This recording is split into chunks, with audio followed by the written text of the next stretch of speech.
Hello. हाँ हम आ गए हैं। नहीं हम अकेले हैं, वो नहीं है, बोले बाद में आएंगे।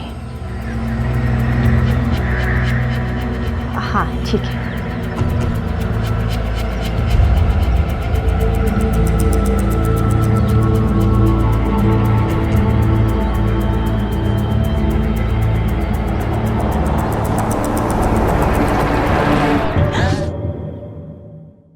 एक शांत सुबह मंदिर की ओर जा रही गजरा शुक्ला और उसकी नन्ही बेटी रिंकू शुक्ला का किसी ने बेरहमी से कत्ल कर दिया। एक पति, एक बाप रो रो कर मदद की गुहार लगा रहा था, पर आखिर कौन था यह कातिल और क्या था उसका मकसद?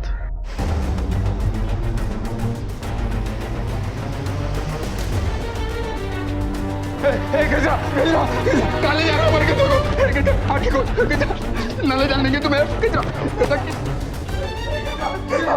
काले जा रहा हूं गजरा को आगे को गजरा नाले जाने के तुम्हें गजरा आगे खोल दे गजरा गजरा नहीं जानेंगे तुम्हें काले जा रहा हूं और नाले जाने गजरा गजरा गजरा किसी को नहीं छोड़ेंगे गजरा काट डालेंगे एक को गजरा अम्मा उसको मत ले जाने दो गजरा गजरा कुछ ना होने देंगे तुम्हें गजरा एक को काट डालेंगे गजरा एक को काट डालेंगे छोड़ो हमको गजरा गजरा किसी को नहीं छोड़ेंगे गजरा किसी को नहीं किसी को नहीं एक को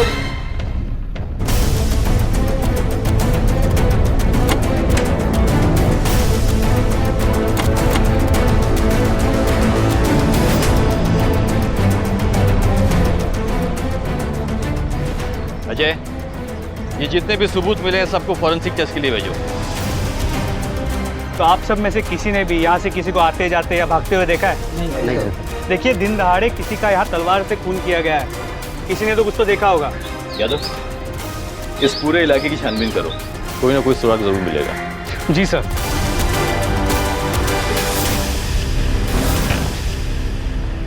वैसे भी वहाँ कोई मिला नहीं जो वारदात के वक्त वहाँ मौजूद था। वीरेंद्र शुक्ला की पत्नी अपनी बच्चियों को लेकर मंदिर जा रही थी, लेकिन मंदिर वो नहीं गई, मंदिर के पीछे के इलाके में गई। अब सवाल ये उठता है कि वो खुद से मंदिर के पीछे के इलाके में गई या फिर उसको वहाँ कोई घसीट के ले गया ज़बरदस्ती। सर ऐसा लगता तो नहीं है, क्योंकि मंदिर के आसपास की ज़मीन गीली थी। अगर कोई उन्हें ज़बरदस्ती ले जाने की कोशिश करता तो उन्हें घसीटे जाने के निशान होते, और ऐसे कोई निशान तो थे नहीं, और ना ही उनके पास इतना वक्त था कि वो निशान मिटा सके, क्योंकि अगर वो कोशिश करते तो कुछ और निशान बन जाते। या फिर यादव, ऐसा तो नहीं है कि इन सब के पीछे उसका हाथ है? अपनी पत्नी को फुसलाकर पीछे ले गया वो मंदिर के, फिर उसके बाद में उसने वहां पर उसका कत्ल करवाया और कत्ल करवाने के बाद में फिर चीखना चिल्लाना शुरू किया ताकि लोग वहां पर इकट्ठा हो जाए।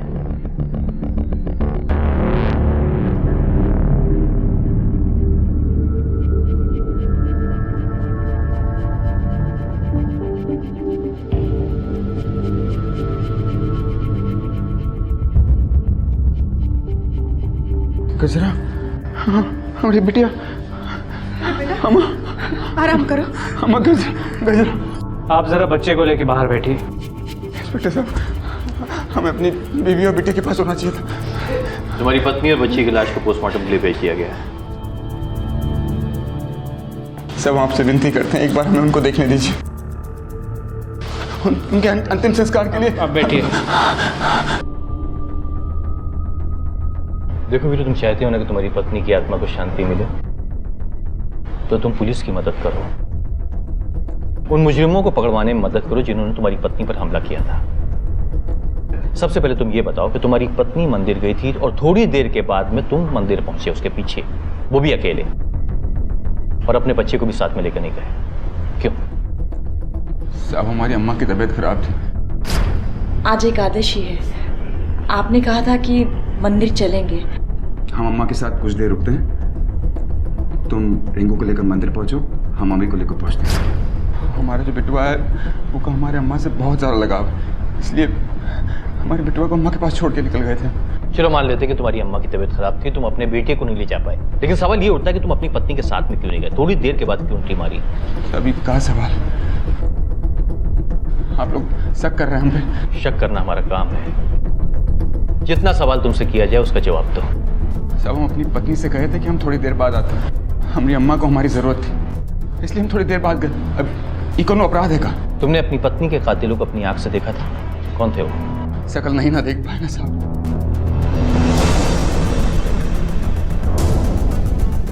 तो फिर बार बार तुम क्यों चिल्ला रहे थे? किसको मारने की बात कर रहे थे? एक को काट डालेंगे साहब, एक को काट डालेंगे, छोड़ो हमको। किसको देखा था तुमने वीरू? साहब आपसे बार बार कह रहे हैं ना, उनकी शक्ल नहीं देख पाए। कोई भी अपनी पत्नी और बिटिया की लाश देखेगा तो यही कहेगा ना। मैं तुझसे आखिरी बार पूछ रहा हूँ, सच सच पुलिस को बता दो। हम आपसे बार बार कह रहे हैं ना, अपनी पत्नी और बिटिया की लाश देखकर हम पागल हो गए थे। हम क्या क्या कहे जा रहे थे हमें कुछ पता नहीं, हमें कुछ समझ नहीं आ रहा था। यादव, ये वीरेंद्र को सब कुछ मालूम है कि कत्ल किसने किया है, लेकिन हमारे साथ नौटंकी कर रहा है। तुम एक काम करो, जैसे ही पोस्टमार्टम के बाद लाश आती है ना, परिवार को दे दो और इस वीरेंद्र की हिस्ट्री जानने की कोशिश करो पूरे। तो ट्राई टू फाइंड आउट इसके दुश्मन कौन है। जी सर। ठीक है, कॉन्टेक्ट में।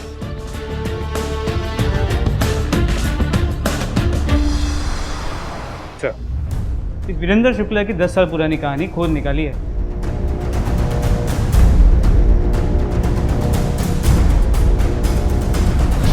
मनोजवं मारुततुल्यवेगं जितेन्द्रियं बुद्धिमतां वरिष्ठं वातात्मनंजं वनरुत्तमुख्यं श्रीरामदूतं शरणं प्रपद्ये पूजन्त राम रामेति।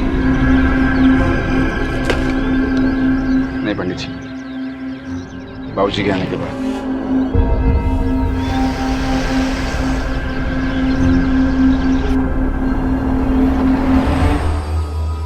यादव जी, बहुत सही फैसला किया हमने यहाँ पे आके। देखते जाइए, यहाँ पे बहुत बड़ा हंगामा होने वाला है।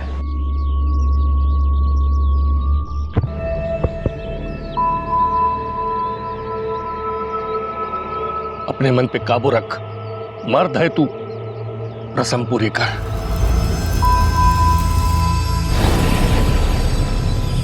जान से मार दूंगा तुम लोगों को। तुम लोगों ने मेरी बीवी को मारा है। होश में आ वीरू, हमने किसी को नहीं मारा है। रिश्तेदार होने के नाते हम यहाँ तेरा दुख बांटने के लिए आए हैं। कोई जरूरत नहीं तो बांटने की। जाओ वीरू, अरे कमान के। मुझे मारेगा, मुझे मारेगा, मुझे मारेगा तू।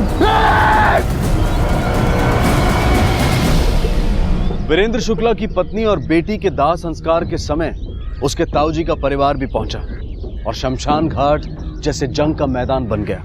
अंतिम संस्कार के लिए उसके पिता यशवंत को भी जेल से रिमांड पर बाहर लाया गया था, लेकिन वीरेंद्र के पिता यशवंत को जेल किस जुर्म के लिए हुई थी और आखिर ऐसी क्या दुश्मनी थी इन दोनों परिवारों के बीच? हमारी समझ में नहीं आ रहा कि आप हमसे काहे सवाल जवाब कर रहे हैं। हमारा कोई हाथ नहीं है इस कत्ल में। पता लगा लेंगे हम कि किसका हाथ है और किसका नहीं। बाबूजी, अब काहे ये सब बोल रहे हैं? हम कुछ छुपा रहे हैं का? अरे पूछने दीजिए ना जो पूछना चाहते हैं। देखिए सर, हम इनके दामाद हैं। इनके और वीरेंद्र भैया के बाबूजी दोनों के बीच में बहुत ही अच्छे संबंध थे। ये ताऊ हैं वीरू भैया के। पर जब दोनों परिवारों के बीच में जमीन को लेकर विवाद हुआ तो बवाल खड़ा हो गया। इनके छोटे भाई यशवंत शुक्ला बहुत ही गर्म मिजाज के थे। बस क्या बोला तू? क्या बोला? हमारी जमीन पे कब्जा करेगा पहले हमारे पास। बाबूजी, आप कहना समझा रहे हो, ये जमीन हमारी और हमारी रहेगी। हमारी रहेगी, ये जमीन हमारी रहेगी। एक बात कान खोल के सुन लो, इस जमीन के 1 इंच तक हम देंगे नहीं। जाओ जाके करना है कुछ कर लो। आप दादाओं की जमीन है, पट्टा लिख कर नहीं गए तुम्हारे नाम वो। अब तक बड़े होने का लिहाज करते रहे हम। अब अगर यहाँ तुमने पाँव भी रखा ना, यहाँ खून की नदियाँ बहा देंगे हम। क्या बोल रहे हो? हाथ जुटानी पर रखिए, नाम मत समझे। नाम मत को बोला नाम।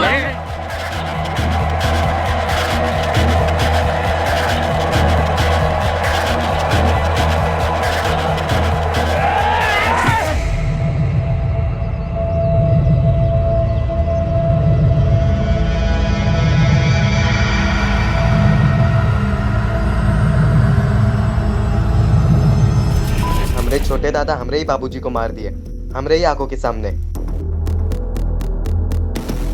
एक बात बताइए, जब गजरा का कत्ल हुआ उस वक्त आप कहाँ थे? मैं घर पर था, अपने बेटे की बरसी की पूजा करवा रहा था। और तुम कहाँ थे? ये घर पर ही था। तुम? वो खेत पर था सर में। कोई गवाह है तुम्हारे पास? किसी ने देखा तुमको वहां पर? अब इतना कौन ध्यान रखता है साहब कि कोई मिला भी होगा तो शायद। दरअसल साहब हमारे दामाद जी बहुत ही शांत प्रवृत्ति के आदमी हैं। ये सिर्फ शांति सुलह की बात करते हैं, कत्ल तो ये कभी कर ही नहीं सकते हैं। साहब, ये हमारे परिवार के साथ जो कुछ भी हुआ है ना, वो 10 साल पुरानी बात है। अब आप ही बताइए, अगर हमें किसी का कत्ल करना होता तो क्या हम 10 साल तक किसी का इंतजार करते? अरे हम पहले अपने भाई के परिवार को खत्म कर देते। 10 साल 10 साल पहले तो बहुत छोटा होगा ना, ये 5-6 साल का। ये तो अभी भी 16 साल का नादान बच्चा है साहब। तो कहाँ था उस वक्त? घर पर हमरे बाबूजी की बरसी की पूजा थी।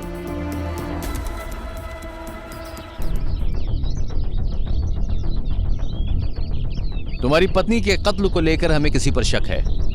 अम्मा अभी को लेकर अंदर जाओ। चलो। इसे ध्यान से देखो, ये है वो आदमी। हमने इस आदमी के सारे रिकॉर्ड्स निकाल लिए हैं। जिस वक्त तुम्हारी पत्नी का कत्ल हुआ, ये आदमी उसी एरिया में मौजूद था। और यही वो आदमी है कि अपनी पत्नी के अंतिम संस्कार के वक्त तुमने इस पे गोली चलाई थी, याद है?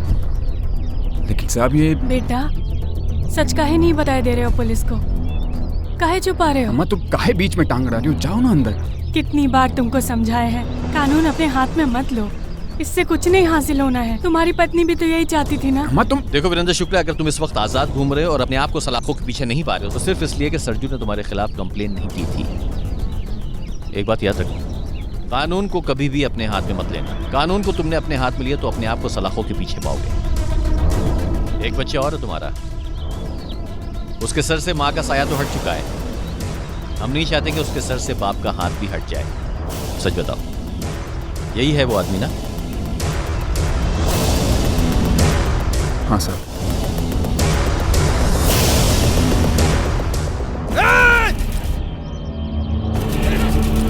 साहब वो सरजू ही था। लेकिन साहब ये हमारे परिवार का आपसी मामला है, आप इसमें दखल ना दे तो ही अच्छा है। हम जानते हैं इस सब केसेस को हमें कैसे हैंडल करना है, और वैसे भी आप लोगों की फौज पर हमें बिल्कुल भी विश्वास नहीं है। 10-15 साल ये केस कोर्ट कचहरी में चलेगा, उसके बाद हमारा फैसला आएगा हमारी मौत के बाद। आप तो इस केस को बंद ही समझिए तो अच्छा है। जो करना है हम खुद ही कर लेंगे। ऐसी गलती करने की कोशिश भी मत करना।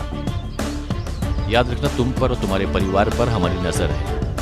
अगर सरजू मुजरिम है तो कानून उसे सजा देगी। अरे साहब ये क्या कर रहे हैं साहब? ये क्या कर रहे हैं साहब? हमारे दामाद जी जैसा शरीफ इंसान दूसरा कोई है नहीं साहब। देखा दादाजी, वो लोग अभी भी हमसे बदला ले रहे। ये लोग को ना घर से खींच के निकालेंगे ना हम लोग। चुप समझाइए इसे। जी, अपनी हद में रहेगा तो आपके लिए और आपके परिवार के लिए, दोनों के लिए अच्छा होगा। जी, लेकिन साहब ये तो बड़ी अजीब बात है ना।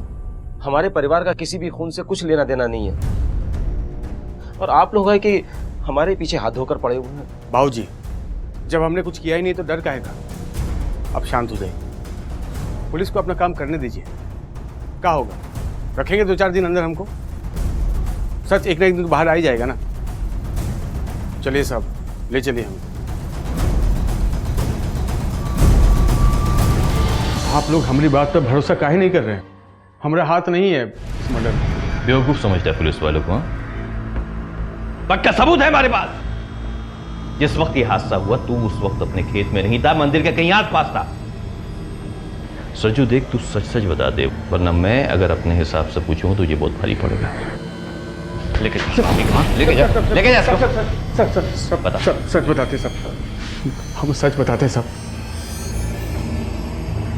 ये सच है कि हम मिलने वाले थे गजरा भाभी को, पर हमारी मिलने की वजह कुछ और थी साहब। जमीन का एक टुकड़ा की वजह से दोनों परिवार दुश्मन बने थे, और वो जमीन ना हमारी ना उनकी। क्या फायदा उस जमीन का? ना हमारे काम आ रही थी ना उनके काम आ रही थी। हम और गजरा भाभी इसी कोशिश में थे कि कैसे भी करके वीरू भैया को समझाए, राजी करे कि समझौता हो जाए साहब। बस पर उस दिन हमको फोन आया साहब गजरा भाभी का। हेलो, हम आ गए हैं। नहीं हम अकेले हैं, वो नहीं है, बोले बाद में आएंगे। कोई बात नहीं, हम राह देखेंगे वीरू भैया की। ठीक है, हाँ जी। सच बात यही है साहब, हमारे बीच बात हुई थी मंदिर के पीछे मिलने की। और तू पहुंच नहीं पाया? देर हो गई तुझे, यही पुलिस वालों को कहेगा तू? हम सच बोल रहे हैं, बीच में हमको कोई मिल गया था, हमने टाइम खराब किया और हम भी सोचे कि वीरू भैया को आने में देर होगा तो हम भी रुक गए साहब। लव स्टोरी है तेरी। आपको हम पर विश्वास नहीं है ना साहब, तो आप वीरू भैया से पूछिए, उनको पता है हम मिलने वाले थे। ना आपका खून का रिश्ता है ना हमारा, आप वो घर की बहू हो और मैं घर का दामाद। बस हमारी इच्छा है कि सुलह हो जाए। हम भी तो यही चाहते हैं ना। हाँ ठीक है, हम आपसे मिलने आते हैं। हाँ, और बाकी बात तो फिर मिलकर किससे बात करें? वो हाँ? नहीं। हाँ?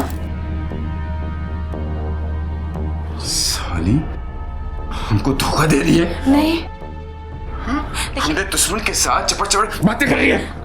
आप गलत समझ रहे हैं। मैं गलत समझ रहा हूँ? हाँ? मैं गलत समझ रहा हूँ? देखिए, मैं तो सबका भला ही चाहती हूँ ना। चाहती? क्या भला चाहती तू? हाँ? देखिए, आप गलत समझ रहे हैं। गलत समझ रहा हूँ। जो आप समझ रहे हैं वैसी बात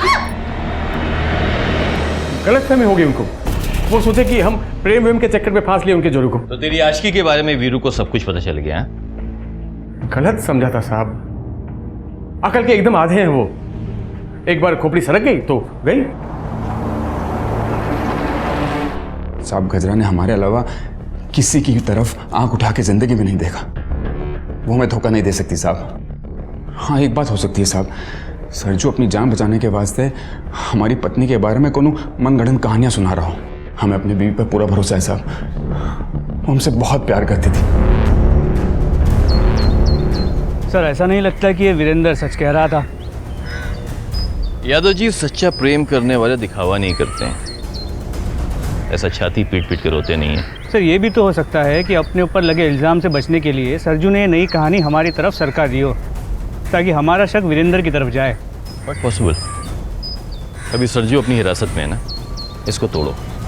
और ये अपना क्या नाम है इसका? सर, वीरेंद्र। इस पे भी नज़र रखो।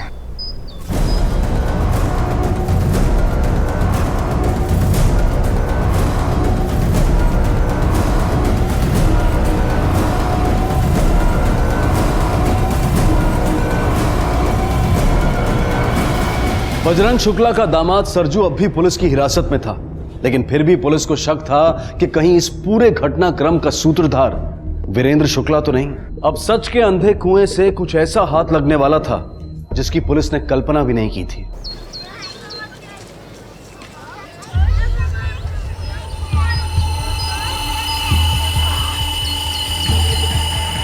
रुको रुको रुको, बच्चे को कहाँ ले जा रहे हो? छोड़ दो उसे। रुको रुको रुको। क्या कर रही है ये पुलिस? क्यों चिल्ला रहा है? क्या कर रहे हैं आप लोग? हमारे बेटवा को अगवा कर लिया गया है, कभी भी मार सकते हैं उसको। हाथ पर हाथ धरे बैठे हो आप। क्या बात है, क्यों चिल्ला रहा है? कचू नहीं कर सकती ये पुलिस, कचू नहीं कर सकती। अब जो करेंगे हम भी करेंगे। आवाज नीचे कर। पुलिस स्टेशन है ये। बता, कहां से अगवा हुआ तेरा बच्चा? साहब, हमारी बीवी को मार डाला, हमारी बच्ची की जान लिया और हमारे बेटवा है ऊपर? नहीं साहब, कुछ नहीं, कुछ भी नहीं मिला। साहब हम पर भरोसा कीजिए, हमने नहीं उठवाया अभी को, और फिर हम क्यों उठवाएंगे साहब? वो तो हमारा पोता है साहब। कौन उठवाया और बच्चा कहाँ है, ये तो हम पता लगा ही लेंगे।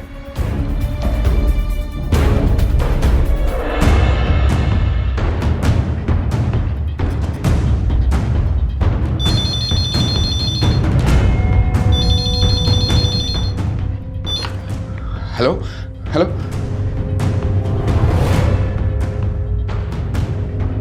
देखिए हम आपके आगे हाथ जोड़ते हैं, आप हमारे बेटे को कुछ मत कीजिए। हम अपना केस वापस ले लेंगे, सर्च को छुड़वा देंगे हम, लेकिन प्लीज हमारे बेटे को कुछ नहीं होना चाहिए। हाँ। Hello hello hello. Call trace नहीं हो पाएगा, 30 सेकंड से कम का था। वैसे बोल क्या रहा था? आप हम पे एक मेहरबानी कीजिए, आप प्लीज़ हमारी कोई भी मदद मत कीजिए, हम ढूंढ लेंगे हमारे बच्चे को। आप प्लीज जाइए यहाँ से। देखिए, आप समझने की कहा समझें, किस बात का इंतजार कर रहे हैं? हमने बेटवा का पार्सल घर भेजा, उसका एक और लाश का इंतजार कर रहे हैं। अरे बेटा शांत हो जाओ, इतना गुस्सा ठीक नहीं है। हाँ ठीक है, ले आओ। सर, बजरंग शुक्ला फैमिली के अपडेटेड फोन रिकॉर्ड्स आ रहे हैं। वक्त हमारे पास बहुत कम है यादव, बच्ची की जान को खतरा है। अगर हमें फोन रिकॉर्ड्स नहीं मिले तो हम कुछ नहीं कर पाएंगे। लेकिन अब तो ये बात भी क्लियर है कि वीरेंद्र शुक्ला का इस मर्डर में कोई हाथ नहीं है। लगता तो सही यादव, लेकिन सर आपको अभी भी उसी पे शक है? Sir sir phone records.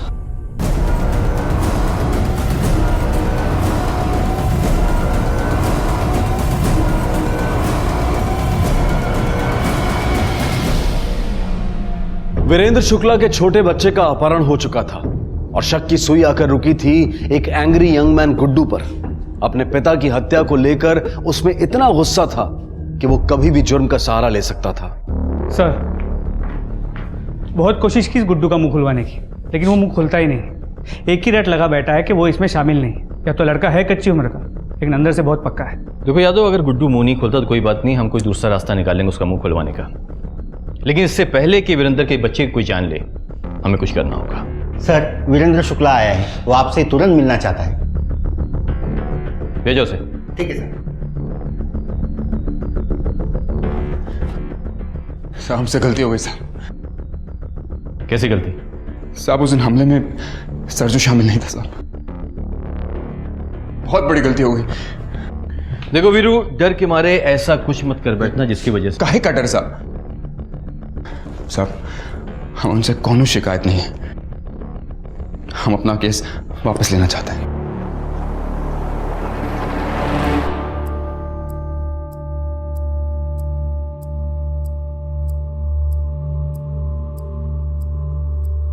Sir Sarju को रिहा कर दिया है, लेकिन अब भी हमारी नजर इन दोनों परिवारों पे है। इस मर्डर केस की फाइल इस तरह क्लोज नहीं होगी यादव, क्योंकि बच्चा अभी तक गायब है और हमारे पास कोई सुराग नहीं है। हमें एक बार फिर से सारी कड़ियों को जोड़ के इस केस की तह तक पहुंचना है। दो परिवार हैं, ये दोनों परिवार की दुश्मनी 10 साल पहले हुई घटना से संबंधित है। 10 साल तक दोनों फैमिली खामोश रहती, फिर अचानक अब क्या होता है? 10 साल पहले बजरंग के बेटे की मौत होती है और उस कत्ल के जुर्म में पकड़ा जाता है बजरंग का छोटा भाई यशवंत, जो इस वक्त जेल में है। लेकिन अब 10 साल के बाद वीरेंद्र की पत्नी और उसकी बच्ची की हत्या होती है, उसके बेटे को किडनैप किया जाता है। या तो कोई तो ऐसी मजबूत कड़ी है जिस तक हम पहुंच नहीं पाए। साहब एक नई जानकारी मिली है।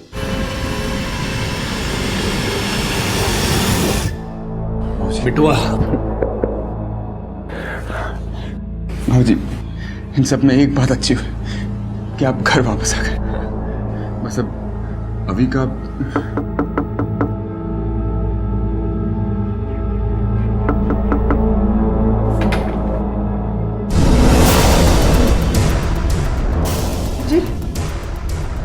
क्या हुआ इंस्पेक्टर साहब?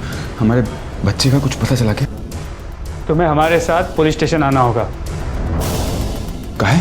एक बच्चे की लाश मिली है जो तुम्हारे बेटे से बहुत मिलती जुलती है।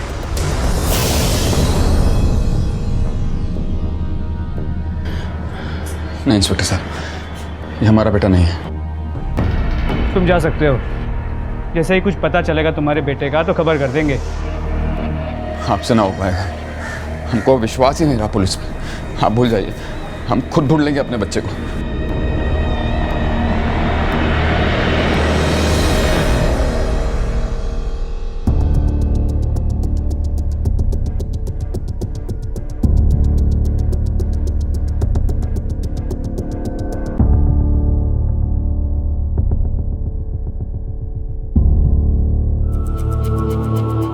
पापा अब मैं आपके साथ घर जा सकता हूँ ना? हाँ बेटा, हाँ बेटा। नहीं वीरेंद्र शुक्ला, सिर्फ तेरा बेटा घर जाएगा, तू नहीं।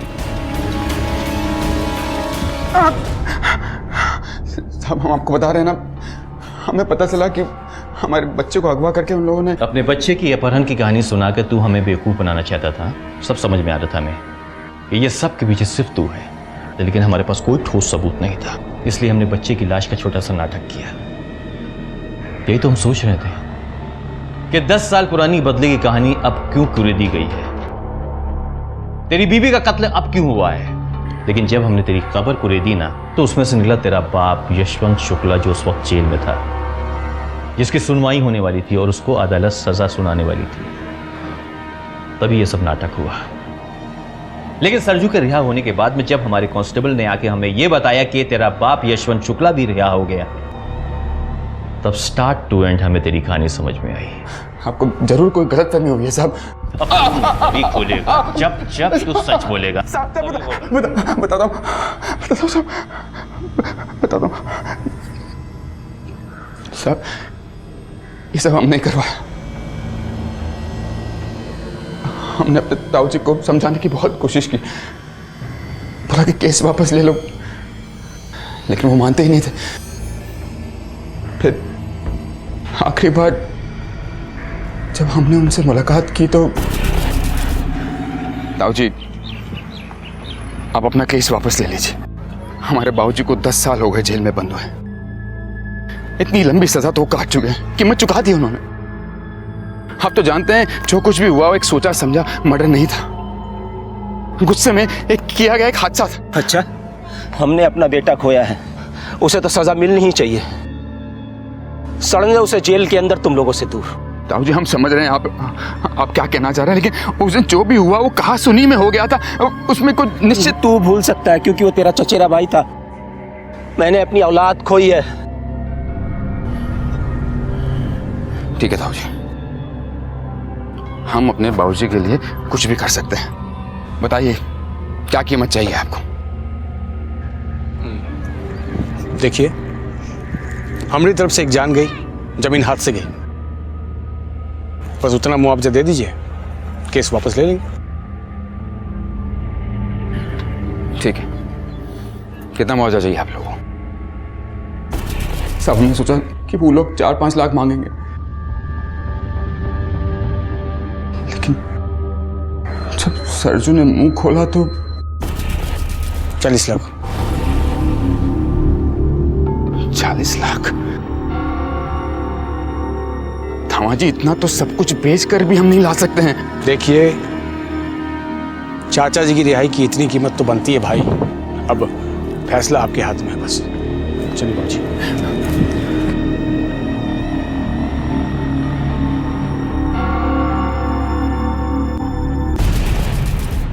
सब बहुत कोशिश की पैसा जुगाड़ करने की, लेकिन नहीं कर पाए।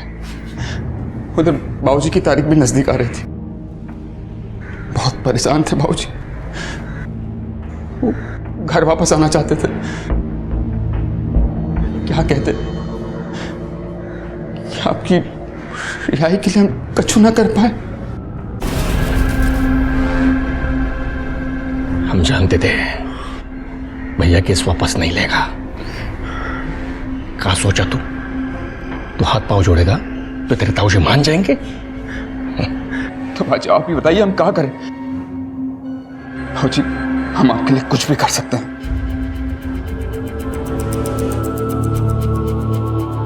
कुछ भी करेगा? हाँ। जान लेगा किसी के? भाजी, किसकी जान लेनी है? तो ये तेरे बाप के घिनौने दिमाग की उपज थी। उसके ही कहने पे तूने अपनी पत्नी और बच्ची को मार डाला।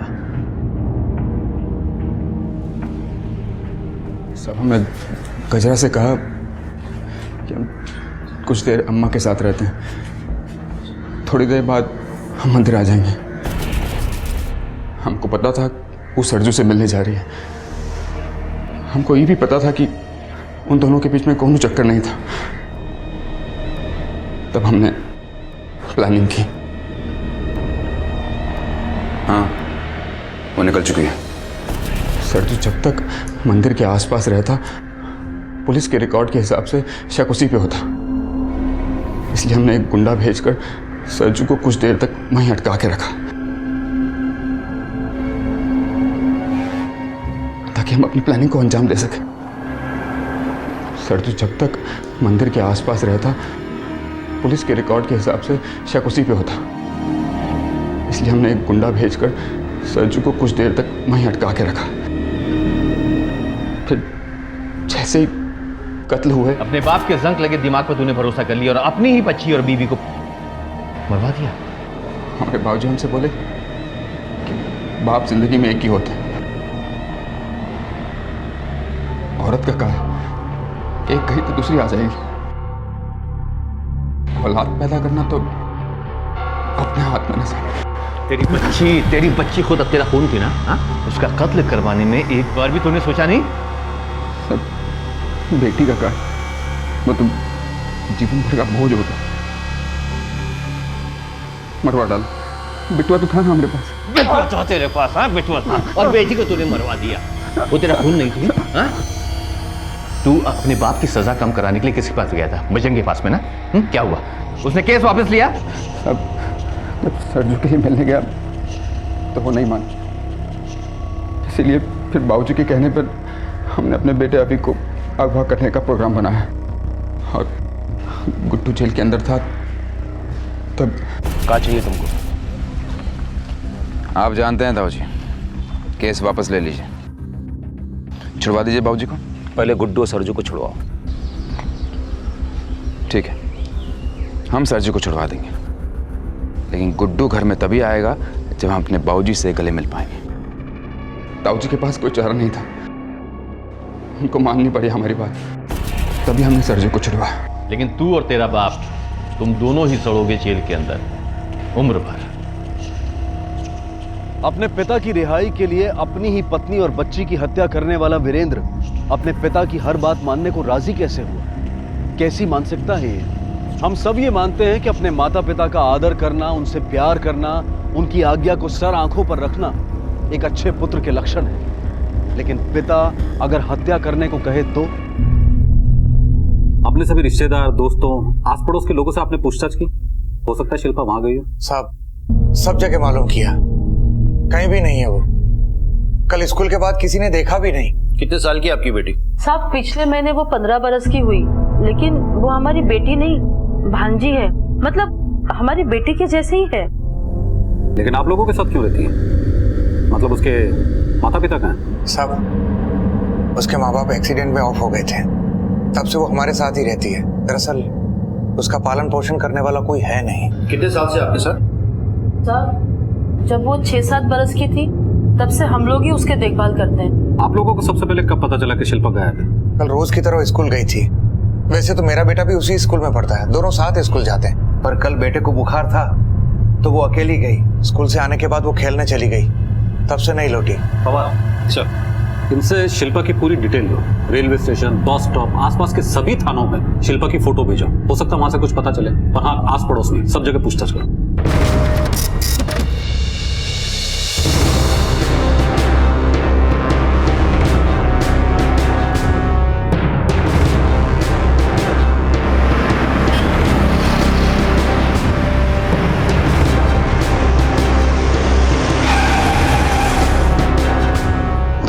ये लड़की कल से गायब है। अपने आंख कान खुला रख और पता कर, जैसे कुछ पता चले तुरंत बताना। ओके, चलता हूँ। सलाम साहब।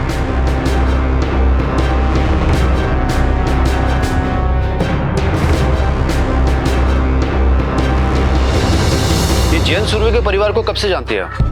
हम लोग यहाँ 4-5 साल से रहते हैं साहब, तभी से जानते हैं। और शिल्पा आखिरी बार कब देखा था उसको? मोहल्ले में रहते तो आते जाते लोग दिखते ही रहते हैं। कोई खास बात जो हाल फिलहाल में नोटिस की हो आपने? कुछ हुआ था क्या? वो जो शारदा है ना, वो शिल्पा पे हमेशा ही चिल्लाती रहती है।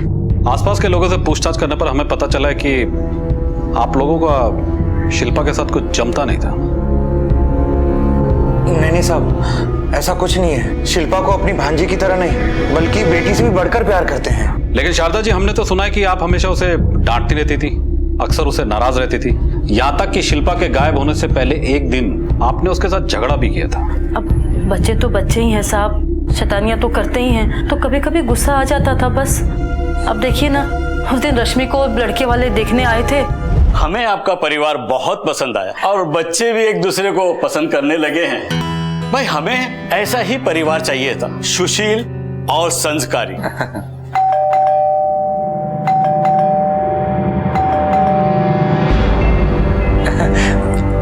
बेटा खोलो। 2 घंटे से बेल बजा रही हूँ, तुझे सुना नहीं देता? अंदर था कि बाहर था? इतना टाइम क्यों लगा तुझे? अरे शिल्पा बेटा, यहाँ ये हमारी छोटी बेटी है शिल्पा, रश्मि की छोटी बहन। दरअसल ना ये है ना, स्पोर्ट्स में बहुत अव्वल है, प्रैक्टिस से आ रही है। बेटा अंकल आंटी को नमस्ते बोलो। नमस्ते। मिका मिनटे रश्मी चे बाबा। हाँ बोल। सब कुछ ठीक ही लग रहा है और दोनों बच्चे भी एक दूसरे को पसंद करने लगे, तो क्यों ना बात आगे बढ़ाई जाए। हाँ बरा। ठीक है, करते हैं बात। सुरभि जी बताते हैं आपको। चलो जी। जी नमस्ते।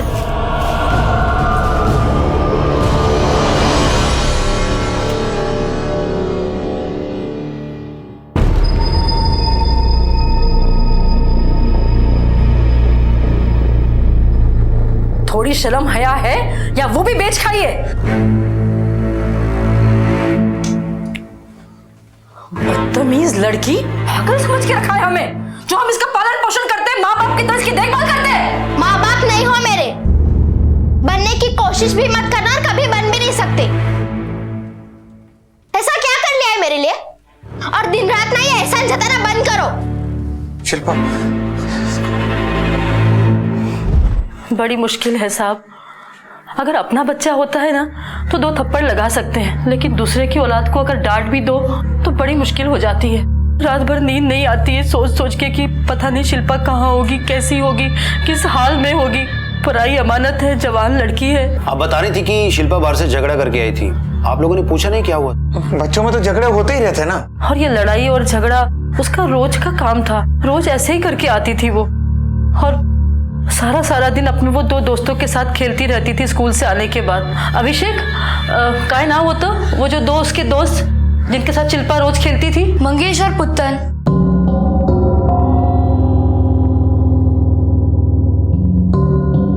एक मिनट बेटा, एक मिनट। ये आप लोग में मंगेश और पुत्तन कौन है? सर वो लड़की जैसी नहीं है, क्या शॉट मारती है।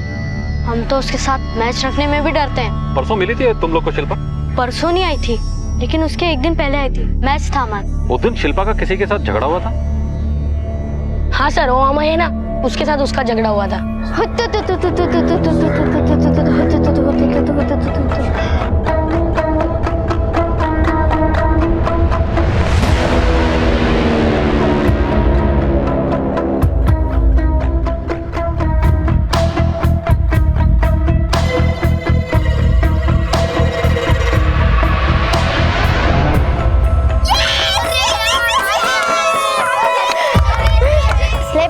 समोसे खाएंगे। अरे उत्तू तू हमारे साथ भी खेल लो, समोसा तो हम भी खिला देंगे, हैं?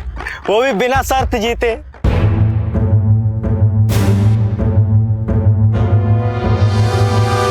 समोसे खिलाएगा? तेरा बाप हलवाई है क्या? नहीं हलवाई तो नहीं है, लेकिन अगर तुझे समोसे खाना है तो मैं अपने पापा से बात कर सकता हूँ। क्यों भाई? औकात मेरे, वरना लात खाएगा। अच्छा चल, मैं लात भी खा लूंगा।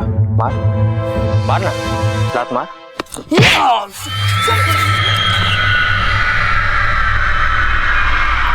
अरे भाई क्यों पंगा ले रहा था? पता तुझे कौन है वो? शुक्रमान, सस्ते में छोड़ दिया। बेटा इससे पहले भी झगड़ा हुआ था क्या उन लोगों का तुम लोगों से? हाँ सर, हमारा टशन है, रोज पंगा चलता ही रहता है। कहाँ रहते हैं तीनों लड़के? सर वो वहाँ पे रहते हैं। भगवान चल इन तीनों लड़कों को उठा। शिल्पा एक हाई एनर्जी टॉम बॉय लड़की थी, ना किसी से दबती थी और ना किसी के आगे झुकती थी, और जरूरत पड़ने पर जुबान और हाथ दोनों चलाती थी। नतीजा उसके कई दोस्त भी थे तो कई दुश्मन भी, और आज शिल्पा लापता थी। कहीं ऐसा तो नहीं था कि कोई उससे अपनी दुश्मनी निकाल रहा था? बॉस शौक है तेरे को समोसा खाने का? मैं खिलाता हूँ समोसा। सर ऐसा कुछ नहीं है सर हम तो बस लड़की को देखकर बदतमीजी करता है, उसको देख के सीटी बजाता है। अभी बजा सीटी, बजा सीटी। सर आप लोग गलत समझ रहे हैं सर शिल्पा और उसके दोस्त हम लोग को परेशान किया करते थे सर, बस और हमें गुस्सा आ जाता था। और गुस्से में आकर तुम लोगों ने शिल्पा को गायब कर दिया। क्या क्या उसके साथ? कहाँ है वो? सर यकीन मानिए सर हम लोग क्रिमिनल नहीं है सर, हम लोग बीए फाइनल में पढ़ने वाले स्टूडेंट हैं। हम लोगों ने यहाँ पर घर किराए से लिया ताकि हम पढ़ाई कर सके, पर सर वो लोग हमें पढ़ने ही नहीं देते थे सर।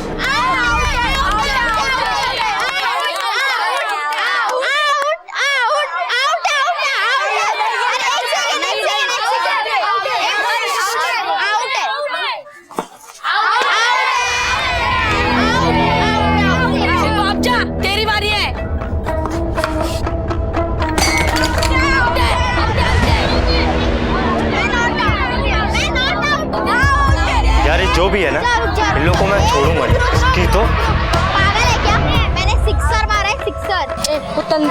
अब आउट हो गई तो रो रही है। अरे शिल्पा, मंगेश सही कह रहा है, ऊपर गई तो आउट है, हमने डिसाइड किया था। हाँ, अब बॉल भी तुझे ही लानी होगी। लाती हूँ, रुक जाओ।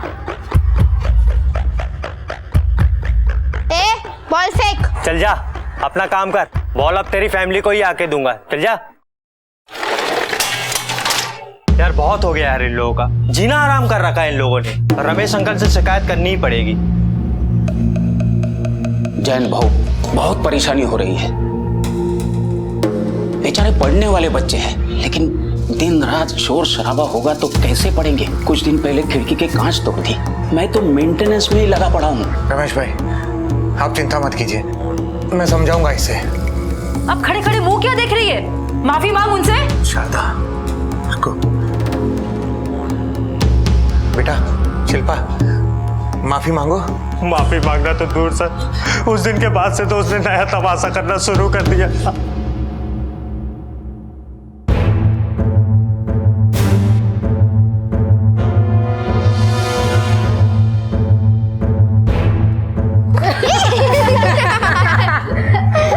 ओ कलेक्टर, सॉरी।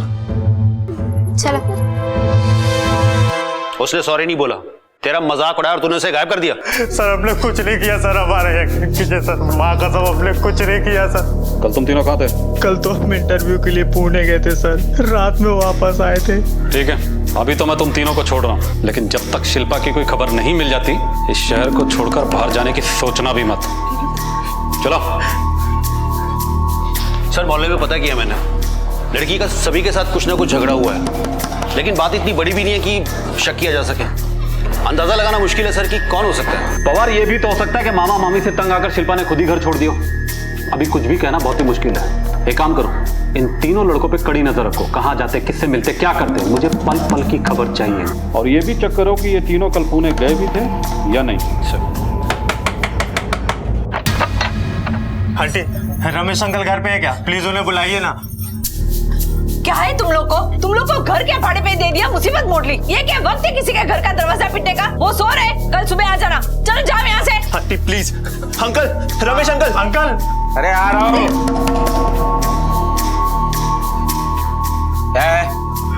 क्यों चिल्ला रहे हो? रमेश अंकल जरा इधर आइए ना, मुझे तुमसे बात करनी है। प्लीज तुम लोग भी ना, चलो। बोलो क्या हुआ?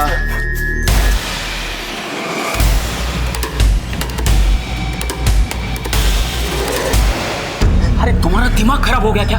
घर मेरा है, फंसूंगा तो मैं। अंकल प्लीज मामले को संभाल लीजिए। कैसे संभालू? कुछ नहीं, मुझे पुलिस को फोन करना पड़ेगा। अंकल प्लीज, अंकल प्लीज ऐसा मत करिए, हमारी जिंदगी बर्बाद हो जाएगी अंकल प्लीज। वैसे पुलिस हमसे पूछताछ कर रही है, उन्हें लगता है कि शिल्पा और हमारा कोई कनेक्शन है। मुझे पुलिस को बुलाना पड़ेगा। नहीं uncle. Hello, police station.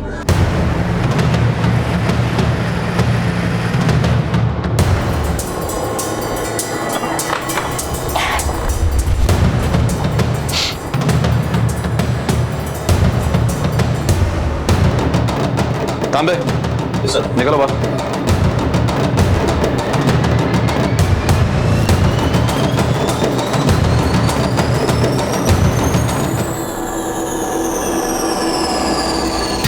Pawar sir, body का पंचनामा करके पोस्टमार्टम के लिए भेजो।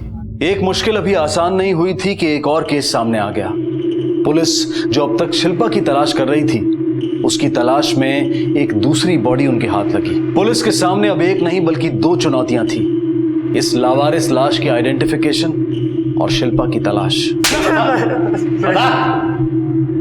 सर मैं झूठ नहीं बोल रहा हूँ, हम लोगों को तो पता भी नहीं था कि घर में लाश है सर। तुम तीनों में से सबसे पहले लाश किसने देखी? सर लाश को सबसे पहले मैंने ही देखा था। मैं और हमें फिल्म देखकर आए थे, तब हमें बाहर रिक्शा वाले को पैसा दे रहा था और मैं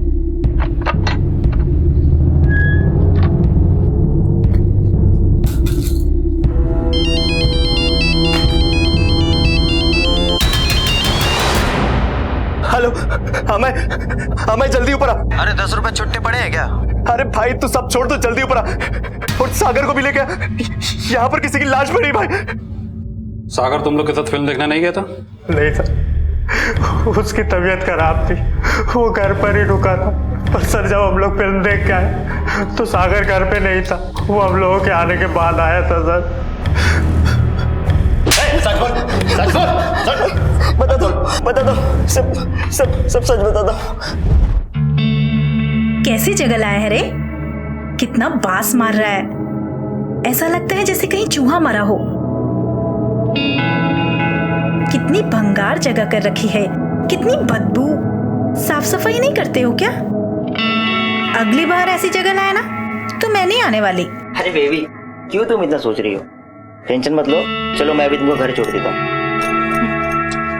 मैंने सोचा तक भी नहीं था कि बदबू कहाँ से आ रही है, लेकिन जब मैं घर पहुंचा तो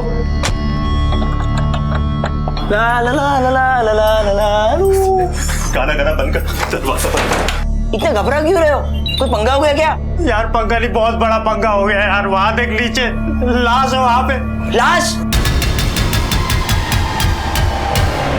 बहुत सोचने के बाद जब कुछ नहीं सूझा तो हम तीनों रमेश अंकल के पास गए। सर मैं सच बोल रहा हूँ सर, आप चाहो तो वो पी ब्लॉक वाली जो 12 नंबर में अंजू जी रहती है ना, उनसे पूछ सकते हो। आप अंजू हैं? हाँ। सागर को जानती हैं आप? कौन सागर? मैं किसी सागर वागर को नहीं जानती। Thank you.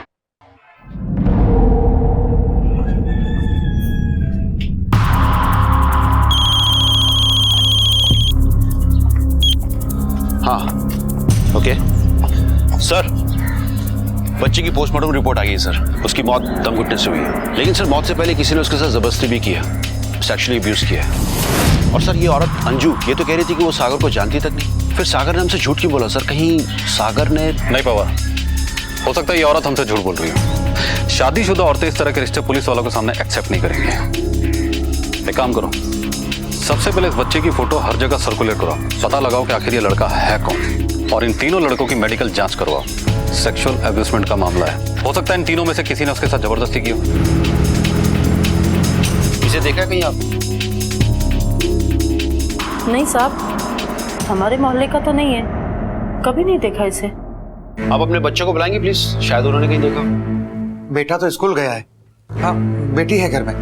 रश्मि। जी पापा। बेटा देखो, कहीं देखा है क्या? मैंने इसे कहीं नहीं देखा।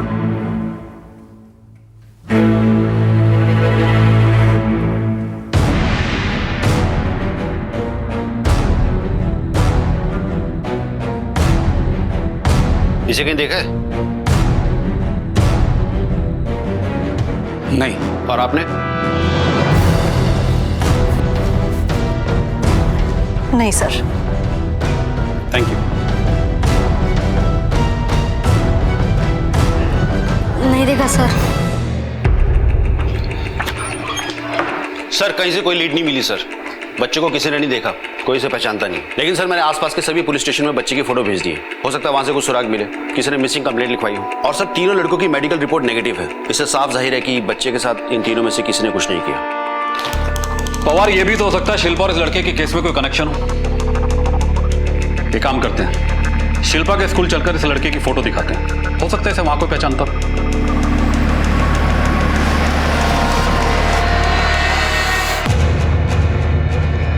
नहीं सर, ये बच्चा हमारे स्कूल में नहीं पढ़ता है, लेकिन मैंने हमारे स्पोर्ट टीचर को ये फोटो देके भेजा है।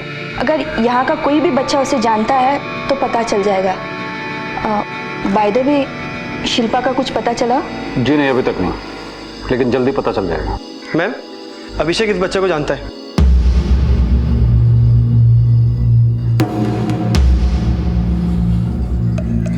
बेटा आप कैसे पहचानते हैं इसको? मैं और शिल्पा दीदी जिस रास्ते से ट्यूशन पढ़ने जाते हैं, वहाँ पे एक चाय की दुकान है, ये वहीं पे काम करता था।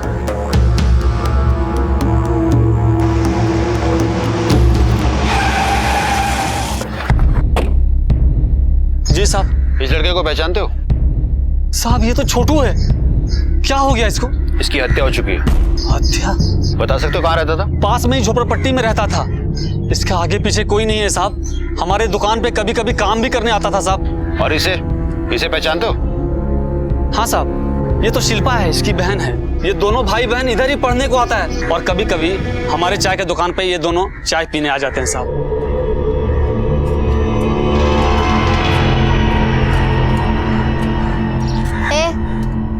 तू काम क्यों करता है? स्कूल क्यों नहीं जाता? पढ़ाई क्यों नहीं करता? ओ अंकल, तुमको मालूम नहीं है बच्चे से काम नहीं करवाते? पुलिस पकड़ के ले जाएगी। इसके खाने के लिए रोटी नहीं है, तुम पढ़ाई की बात करती हो। वैसे भी कौन सा रोज रोज हमारे दुकान पे आता है? कभी मन होता है आता है, कभी मन होता है नहीं आता है। ए इधर आ।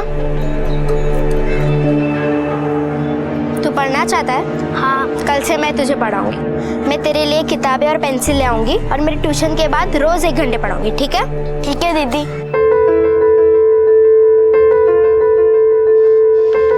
ये ले तेरे लिए नई बुक। तेरा नाम बता। छोटू। मैं तेरा नाम लिखती हूँ। देख तेरा नाम।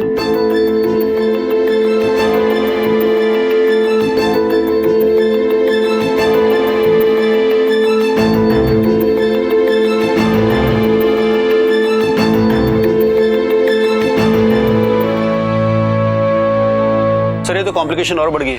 शिल्पा और छोटू कनेक्टेड तो हैं, लेकिन शिल्पा गायब है और छोटू की डेड बॉडी मिलती है, वो भी उन लड़कों के घर पर जिनसे शिल्पा का झगड़ा हुआ था। तीनों लड़के मेडिकल में नेगेटिव आए हैं सर।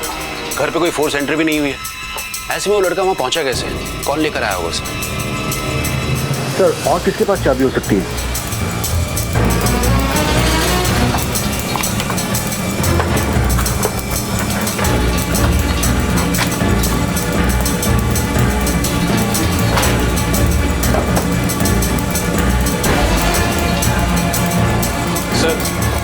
ये देखिए उसका मोबाइल, सब कुछ भरा पड़ा है इसमें। पवार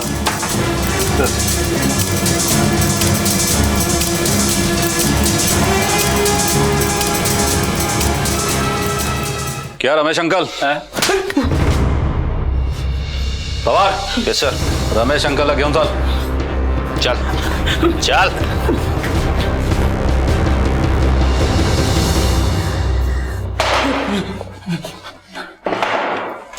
क्या रमेश अंकल? चल अब शराफत से अपनी कहानी सुनाना शुरू कर, लेकिन झूठ मत बोलना। हम तेरे मोबाइल को चेक कर चुके हैं, जिसमें उन मासूम बच्चों के साथ तेरे गंदे इरादे साफ नजर आते हैं। चल अब तोते की तरह बोलना शुरू कर दे। पता था, सब मुझे पता था कि वो तीनों लड़के 3 दिन के लिए पुणे गए थे। मुझे घर की मरम्मत करवानी थी, इसके लिए मैं घर देखने के लिए गया था।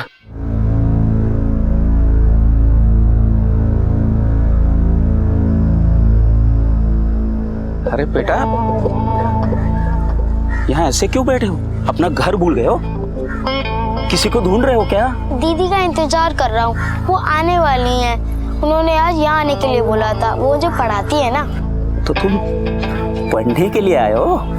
कोई बात नहीं, पढ़ना बहुत अच्छा लगता है ना? हाँ। फिर चलो मेरे साथ। मेरे पास बहुत सारी अच्छी अच्छी किताबें हैं। हाँ, वो सब मैं तुम्हें दे दूंगा। दीदी मेरे लिए ले आएंगी, मुझे आपकी किताबें नहीं चाहिए। अरे बेटा, वो किताबें है ना, मेरे कुछ काम की नहीं है। इस लॉकेट को पहचानता है? ये शिल्पा का लॉकेट है जो हमें तेरे घर से मिला है।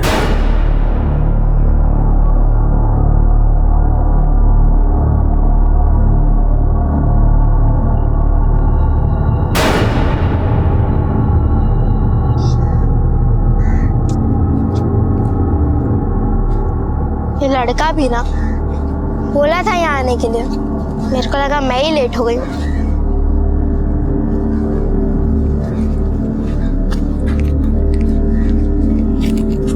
ये तो छोटू की है। छोटू, छोटू,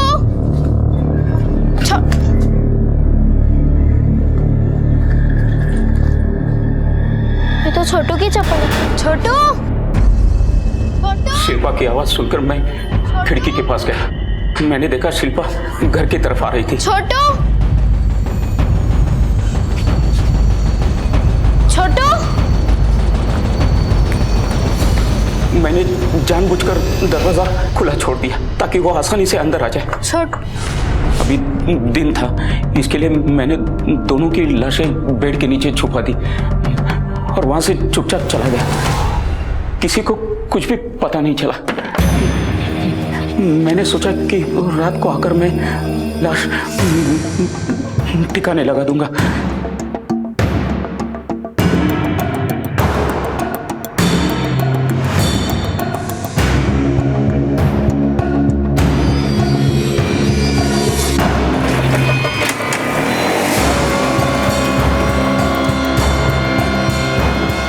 मैं शिल्पा की लाश ठिकाने लगाने के बाद छोटू की लाश ठिकाने लगाने गया तो मैंने देखा ये तीनों वो वापस आ चुके थे। नमस्ते। नमस्ते। इसके लिए मैं छोटू की लाश ठिकाने नहीं लगा पाया। फिर मैंने सोचा कि मैं ध्यान रखूंगा, ये तीनों लड़के कहीं उधर उधर गए तो मैं लाश को ठिकाने लगाने वाला था, और अगर उसके पहले ही लाश लोगों के सामने आ गई तो भी तो सबका शक इन तीनों लड़कों पे जाता जो तेरे घर में रहते हैं।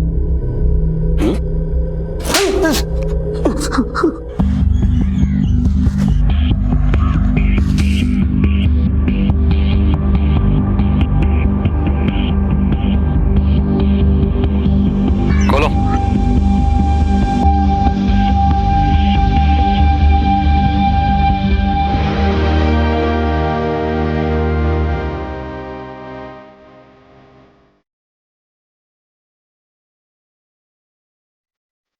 जैन जी, ये शिल्पा की चेन है, हमें रमेश के घर से मिली थी।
अरे ताई, मैंने वो गुप्ते की छत पे अभी एक लड़की देखी। तो इसमें बोलने का क्या है? अरे वो ताई, वो लड़की मुझे देख के डर गई। तेरी शक्ल ही ऐसी है कि कोई भी डर जाएगा। अरे ताई मजाक छोड़ना। अरे वो लड़की पहले से ही डरी थी और मुझे देख के तो वो और भी घबरा गई। अरे ताई वो लड़की किधर से आई लड़की? उस गुप्ते के घर में ना उसकी माँ बीवी को छोड़ के और कोई नहीं रहता। कहाँ से आएगी लड़की? अरे ताई आज शपथ मैंने वो लड़की देखी वहाँ पर। अच्छा आई सुनना। अरे ताई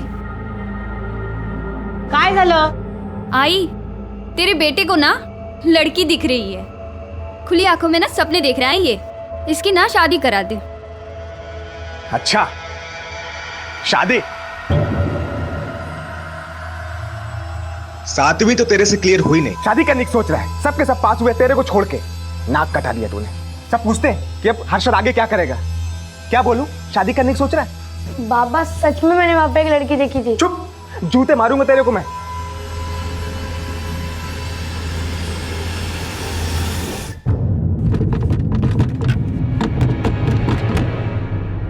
बोल, वो अपने आप बाहर कैसे आ गई? बोल। आई वो अपने अपने, मैंने उसे बाहर निकाला। क्या? जान से मार दूंगी मैं तुझे। क्यों निकाला? बोल ना। वो आई, मैंने कानों से सुना उसे सांस लेने में तकलीफ हो रही थी, इसलिए मैंने उसे बाहर निकाला। हाँ, बहुत तरस आ गया था। हाँ, क्या बोली थी मैं? किसी को भनक भी नहीं लगनी चाहिए, वो इधर है। हाँ, बोला तो नो। हाँ? आई, क्या बोला वो? आ रहा है ना? बोला तो है आ रहा है। तेरा उस अंधेरे में दम घुट रहा है ना? हाँ, रुक रुक, ये ले ये ले।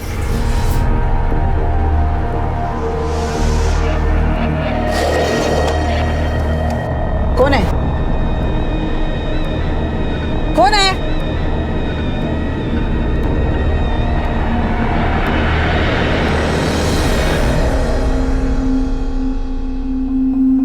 अरे आई, मैं सच कह रहा हूँ, वो गुप्ते के घर में एक लड़की है और वो उसे आई, ये सब ना उसके बहाने पढ़ाई से बचने के। मैंने अपनी सहेलियों से पूछा था, किसी को उधर कोई लड़की नहीं दिखी है। वो लड़की ना सिर्फ इसी को दिखती है, कोई लड़की नहीं है उधर। अच्छा, वहाँ कोई लड़की नहीं है, और अगर फोटो निकाल के दिखाई तो? चल ले, क्या मानूंगी। तुम दोनों चुप बैठो और खाना खाओ। और सुन, गुप्ते के घर में उसकी बीवी और उसकी माँ के अलावा दूसरी कोई भी औरत नहीं है।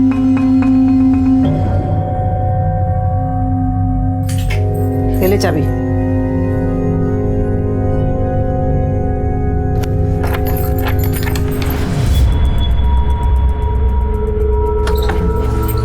रेखा, क्या करे, जाए या नहीं? हाँ माँ जी, आप फिक्र मत कीजिए, सब ठीक हो जाएगा। आप चलिए चलिए।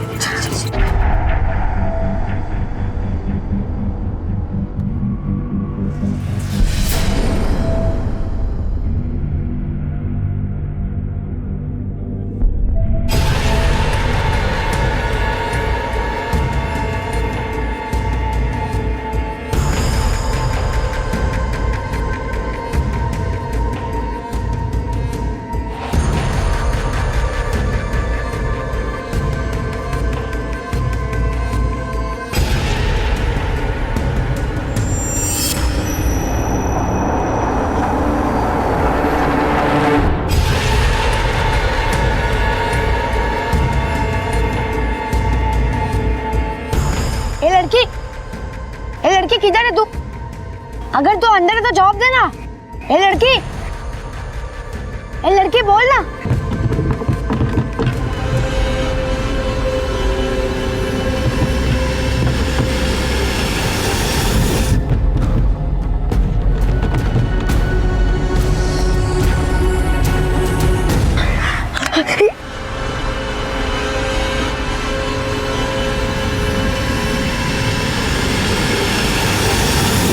ज्यादा देर तक उसे अकेले नहीं छोड़ना चाहिए। तू फटाफट सब्जी ले और घर चली जा। मैं मंदिर जाके आती हूँ, 15 मिनट में आ जाती हूँ। सुन, दोबारा कोई गलती नहीं होना चाहिए, समझी ना?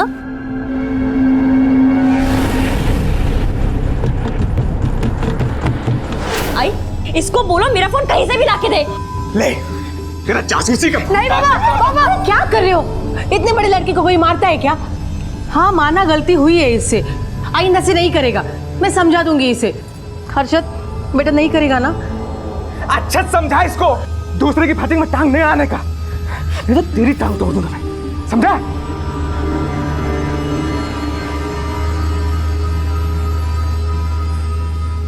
क्यों इंसान सिर्फ अपने ही घर की शांति और सफाई पर ध्यान देता है और उस बात की तरफ बिल्कुल अंधा बहरा हो जाता है जो किसी पर अपराध और अत्याचार की चीख चीख कर गवाही तक दे रही होती है। 15 साल का बच्चा हर्षद, जिसने अपने पड़ोस में ऐसा ही कुछ स्वाभाविक घटते हुए देखा था, और जब उसने उसे रोकने या जानने की कोशिश की तो उसे इससे दूर रहने की सलाह दी गई। क्यों हमारे खून में तेजी तब तक नहीं आती जब तक जुर्म या अत्याचार हमारी अपनी दहलीज लांघने नहीं पहुंच जाता, और जिसके परिणाम बहुत घातक सिद्ध हो सकते हैं।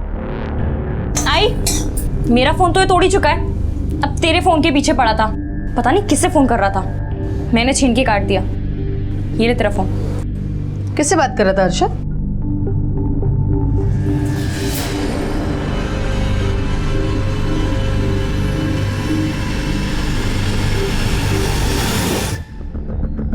सर, वायरलेस से कॉल आया। डीपी रोड पर एलआईजी कॉलोनी में कोई किसी औरत को बुरी तरह से मार रहा है। किसने फोन किया है? सर वो तो पता नहीं चला क्योंकि फोन बीच में ही डिस्कनेक्ट हो गया। और एड्रेस? सर एड्रेस है, लेकिन कॉलर ने अपना नाम नहीं बताया। किसी ने फेक कॉल किया होगा, फिर भी चेक करना पड़ेगा, क्योंकि शायद किसी को हमारी मदद की जरूरत होगी। और यह भी हो सकता है कि झंझट के डर से उसने नाम नहीं बताया हो। चेक करो। Yes sir.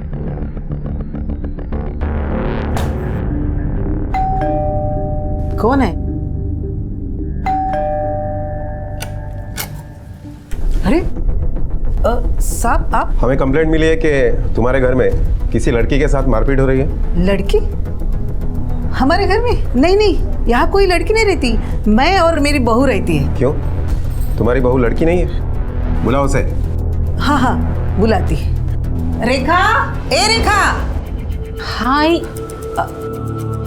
यहाँ मारपीट किसके साथ हो रही है? तुम्हारे साथ? मारपीट नहीं साहब, कुछ नहीं है ऐसा। तुम्हारे अलावा और कौन रहता है इस घर में? नहीं नहीं, हम दोनों के अलावा कोई भी नहीं रहता है। चलो चेक करते हैं। चेक करो। कोई नहीं साहब। साहब कोई नहीं। हाँ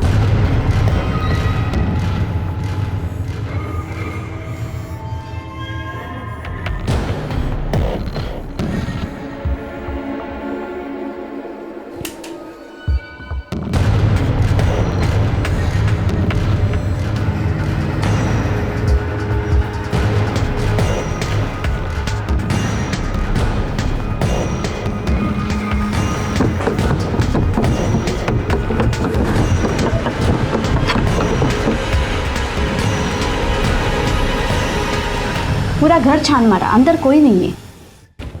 सर सब जगह चेक किया, अंदर कोई नहीं है। तुम्हारा पति कहाँ है? वो यहाँ नहीं रहता? यही रहते हैं साहब, वो हफ्ते में सिर्फ 2 बार ही आते हैं, उनको काम की वजह से घूमना पड़ता है साहब। शायद फेक कॉल होगा, हमारे वजह से आपको तकलीफ है, सॉरी। साहब कंप्लेंट किसने की? कंप्लेंट करने वाले ने अपना नाम नहीं बताया। झूठा फोन किया होगा। ठीक है चलो।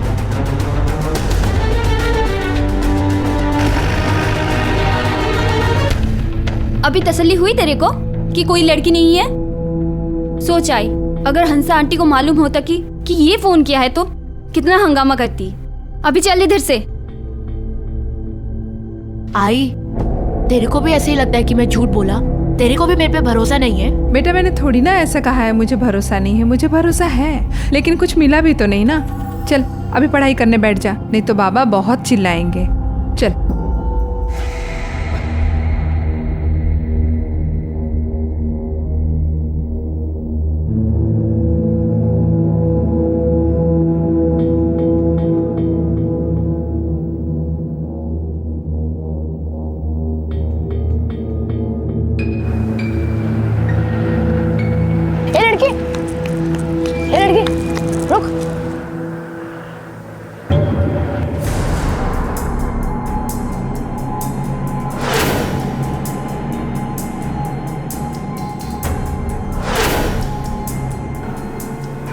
सॉरी, मुझे लगा कि आप वो नहीं हो।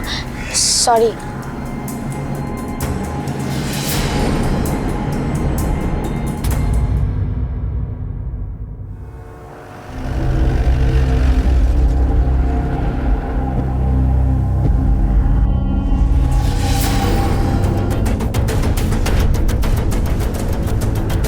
यहाँ रिक्शा के बाहर रास्ते पे बहुत खून पड़ा है और रिक्शा में मुश्किल से ही है। लड़की का ड्रेस आगे से खून से पूरा भरा है। मुझे लगता है ये लड़की यहीं कहीं खड़ी होगी और उसका गला काट दिया होगा। खून पूरी तरह बहने के बाद जब वो मर चुकी होगी तो उसकी लाश रिक्शा में डाली होगी। सर हमने रिक्शा ड्राइवर को कस्टडी में ले लिया है। नहीं, मुझे नहीं लगता रिक्शा वाले ने खून किया है, क्योंकि अगर उसने खून किया होता तो लाश अपने ही रिक्शा में नहीं छुपाता, कहीं और डाल देता। सर यहाँ पर काफ़ी सारी रिक्शाएं पार्क होती है और ये रिक्शा ड्राइवर पास के पार्क में ही सोते हैं।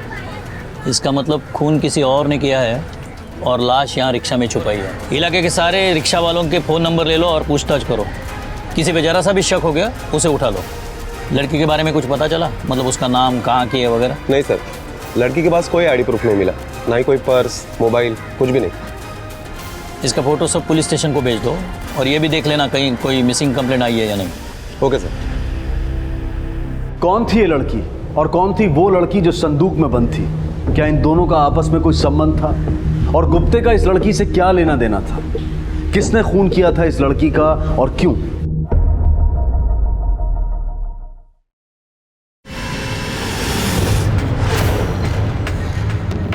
ये लड़की,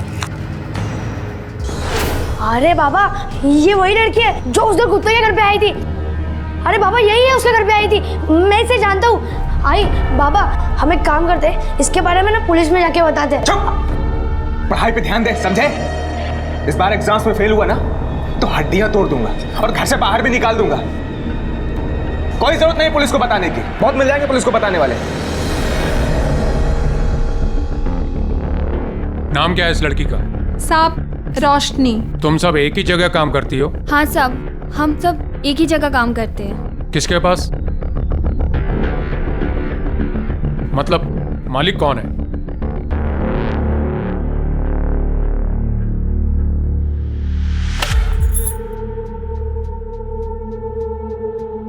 सुमन अक्का नाम है मेरा,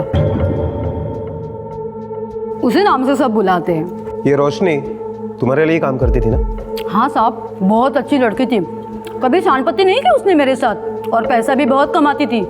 लेकिन मेरी बदकिस्मती, मेरे पे कौन सा भूत आया, मैंने बेच दी उसको। क्या बेच दिया? हाँ। किसको? कब बेचा? यही 4 दिन पहले। तो उसको आशिक आता था ना, उसी को। किसको तुमने बेचा? उसका नाम, एड्रेस, फोन नंबर है तुम्हारे पास? हाँ साहब, देखी हूँ ना। रणधीर शर्मा, रोशनी को क्यों मारा तुमने? सर मैं उसे क्यों मारूंगा, मैं प्यार करता था उससे। सर उसने एक बार बोला कि उसे वहां नहीं रहना, मैं निकाल लाया उसको वहां से। जहां से तू उसे निकाल लाया वहां से लड़की निकालना आसान बात नहीं है। सर अक्का को पैसे दिए थे मैंने, तब जाकर उसने रोशनी को मेरे साथ जाने दिया। मतलब तूने उसे खरीद लिया था? सर आप ऐसे कह सकते हैं, पर मेरे लिए रोशनी की आज़ादी की कीमत थी वो। ये फिल्मी डायलॉग मुझ पे मत मार। कितने पैसे दिए थे? 3 लाख रुपए।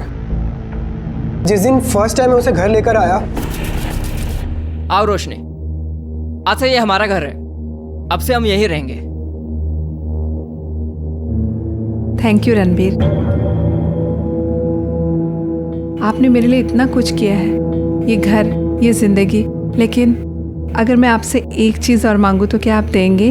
हाँ हाँ बोलो, क्यों नहीं। मेरा एक पुराना काम अधूरा रह गया है, अगर आप बुरा ना माने तो क्या मैं उसे पूरा करके वापस आऊं? मुझे लगा कि किसी पुरानी फ्रेंड से मिलने गई होगी, तो मैं अक्का के यहाँ गया देखने की, क्या पता वो वहाँ हो, पर पता चला कि वो वहाँ भी नहीं आई। कहानी अच्छी बनाई तुमने, दुआ कर यही सच हो। तुमने रोशनी को कहाँ से खरीदा? वो हमारा एक सप्लायर है ना साहब, पावड़े करके, उससे लिया। और ये रोशनी पावड़े के पास कहाँ से आई? साहब ये मेरे को नहीं पता। पावड़े का नंबर और एड्रेस देना जरा। अब ये तो मत बोलना कि तुम्हारे पास उसका नंबर और एड्रेस नहीं है।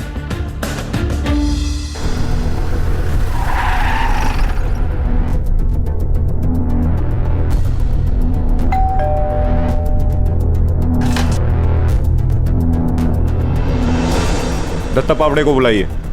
साहब उनको कैसे बुलाऊं, उनका तो 6 महीने पहले ही निधन हो गया है।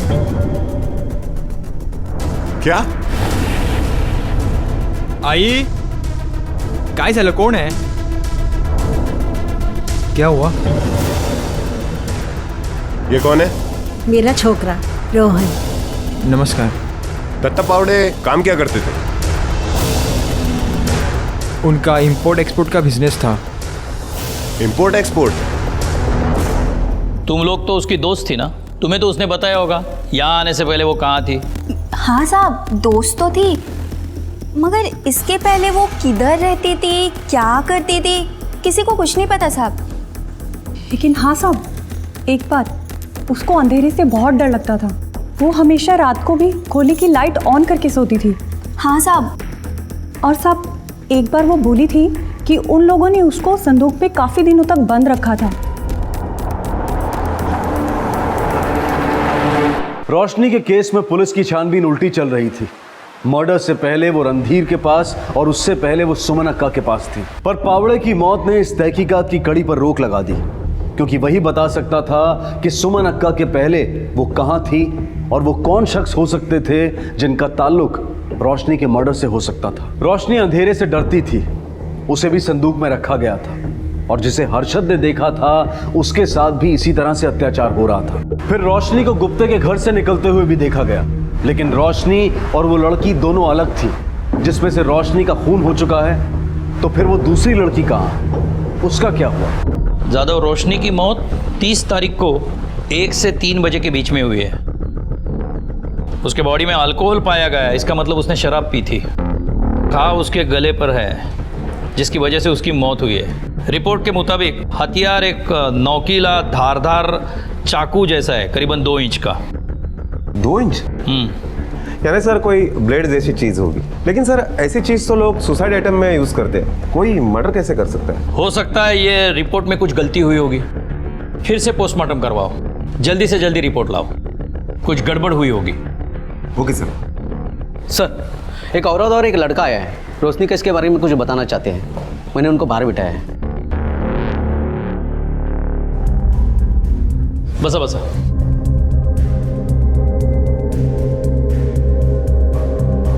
बताइए क्या बताना चाहते हैं आप? साहब, ये मेरा बेटा है हर्षद, इसको आपको कुछ बताना है।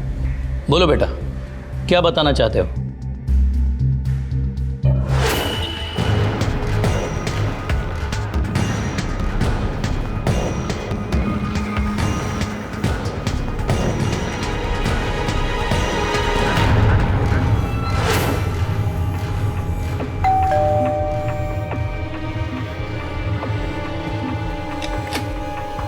जी,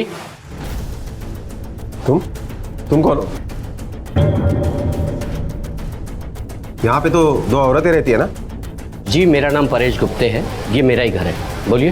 हमें इन्फॉर्मेशन मिली है कि आपने किसी लड़की को संदूक में कैद करके रखा है। क्या साहब, ऐसी जानवरों जैसी हरकत कोई कैसे कर सकता है? हमारे पास तुम्हारे घर का सर्च वारंट है, पता चल ही जाएगा।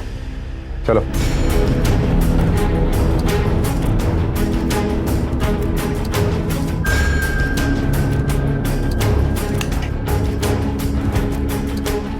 सर, यहाँ एक संदूक था,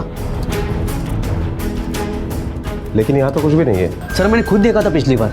सर, अभी क्या, यहाँ कभी कोई संदूक नहीं था। हाँ साहब, ये सच कह रहे, यहाँ कोई संदूक नहीं है।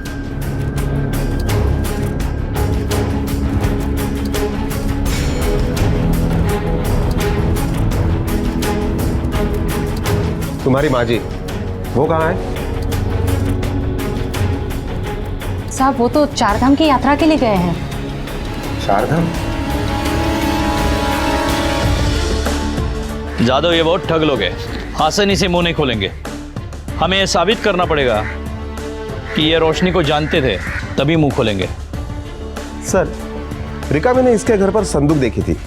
किसी लड़की को संदूक में छुपा कर रखना कोई छोटी जगह पे नहीं पॉसिबल। इलाके के सारे टेम्पो सर्विस वालों से पूछताछ करो कि पिछले कुछ दिनों में कोई बड़ी संदूक कहीं से शिफ्ट की है क्या। Okay sir.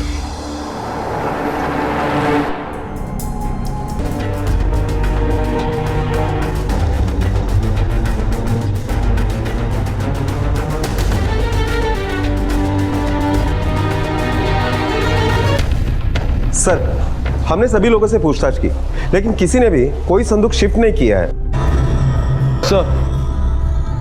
Sir, postmortem report है।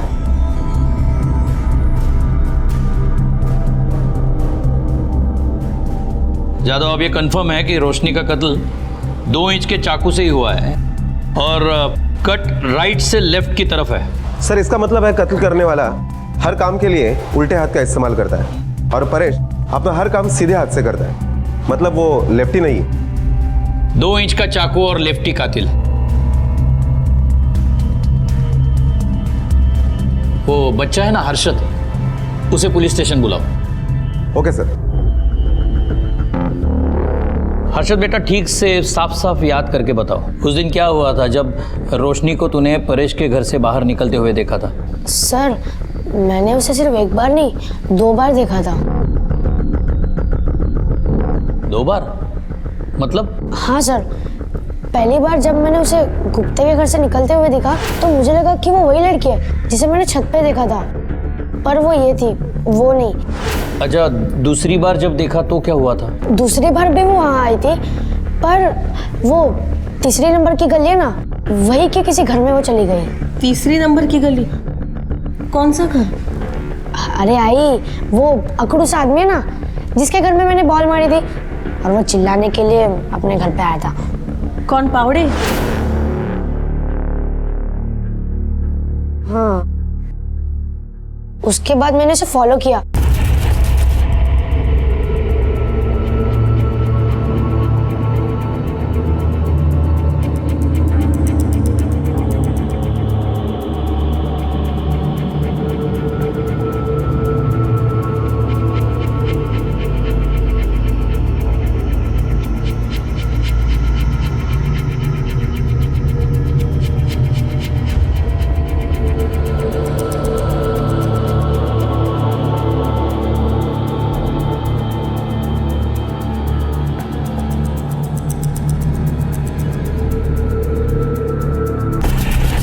हर्षद बेटा, ये बात तुमने हमें पहले क्यों नहीं बताई?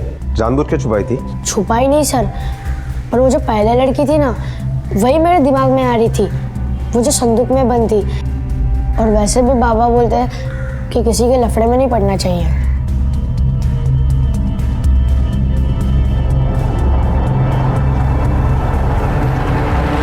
बेटा तूने ये गले में क्या पहना है?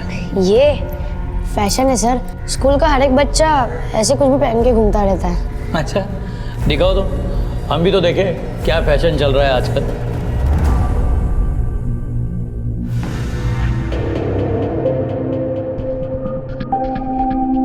साहब मैंने इसको बहुत बार बोला ये ऐसे मवाली की चीजें मत पहना कर, सुनता ही नहीं है मेरी बात। कौन कहता है ये पहनने से कोई मवाली होता है? ये तो हीरो है हमारा। रोशनी यहाँ आई थी तुम्हारे घर पर, और कुछ देर बाद तुम्हारे घर से वो चली गई, तुम उसके पीछे गए। अब असलियत तुम हमें बताओगे या तुम्हें पुलिस स्टेशन लेके चलूं और खुद उगलवाऊं? सर आपको किसी ने कुछ गलत बता दिया है। रिका में इसको गाड़ी में डालो और पुलिस स्टेशन लेके चलो। इसकी 4 झूठी बातें सुनकर अभी सच्ची बात का इंतजार नहीं कर सकते हम। नहीं सर। और इसे इतना मारो कि इसकी हड्डी का एक एक इंच हम एक्सपोर्ट कर सके। सर ऐसा मत कीजिए सर। मैंने कुछ किया ही नहीं तो। साहब इसके बाबा भी नहीं रहे, यही एक मेरा सहारा है साहब, इसको मत लेके जाओ साहब। अरे क्या पूछ रहे, जो विचारते थे बोलना, बोलना क्या नहीं तू। रोशनी मेरे बाबा को ब्लैकमेल करती थी। ब्लैकमेल? क्यों? क्योंकि मेरे बाबा ने उसे बेचा था, और इस काली करतूत के बारे में हमें कुछ नहीं पता था। इसी बात के लिए वो मेरे बाबा को ब्लैकमेल करती थी, वो सबको बता देती, तो इस मोहल्ले में रहना हमारे लिए बहुत मुश्किल हो जाता साहब। इसीलिए उसका मुंह बंद रखने के लिए मैंने उसे पैसे दिए, और उस दिन वो पैसे लेने के लिए यहाँ पे आई थी। और फिर तुम उसके पीछे गए उसे मारने के लिए? नहीं सर, मैं तो अपने काम से निकल गया था। तुम्हारे घर के सर्च वारंट है मेरे पास, जल्दी से इसके ऊपर साइन करो। सर पर मैंने कुछ किया ही नहीं है। साइन करो। कर दे बेटा।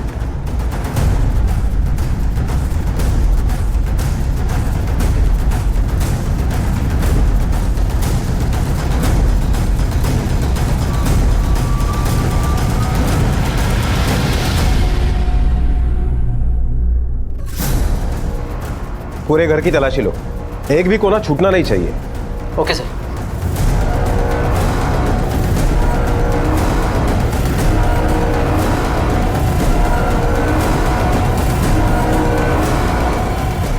सर ऐसा कुछ नहीं मिला जिसमें डाउट हो। सर मैं तो पहले ही बोला था इस घर में कुछ नहीं मिलेगा, आप बेकार ही छानबीन किए जा रहे हैं। चलो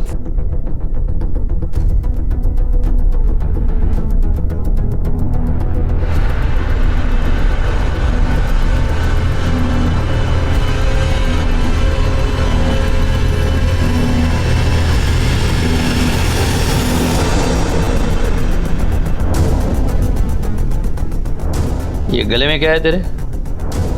लेटेस्ट फैशन है ना? अरे सर ये तो ऐसी आर्टिफिशियल चेन है, ये लॉकेट है। निकालो जरा, निकालो।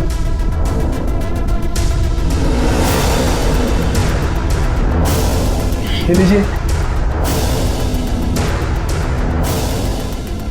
लेफ्टी हो तुम?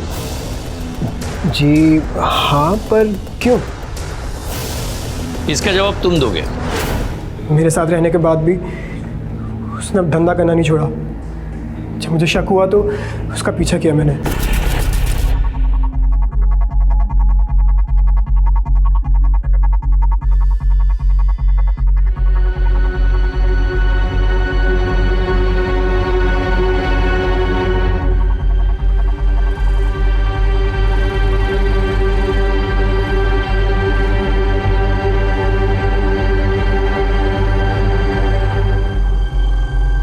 मैं ये देख के बर्दाश्त नहीं कर पाया सर।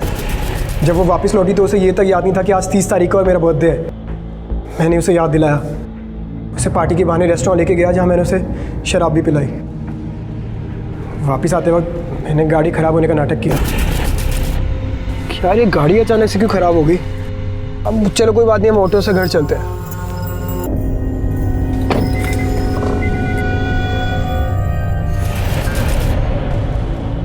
तुम लोगों का यही प्रॉब्लम है, हर चीज़ की जल्दी रहती है। जल्दी से प्यार किया, जल्दी शादी करना चाहते थे, जल्दी से उसे मार भी डाला बिना उसे पूछे कि सच क्या है और जाने।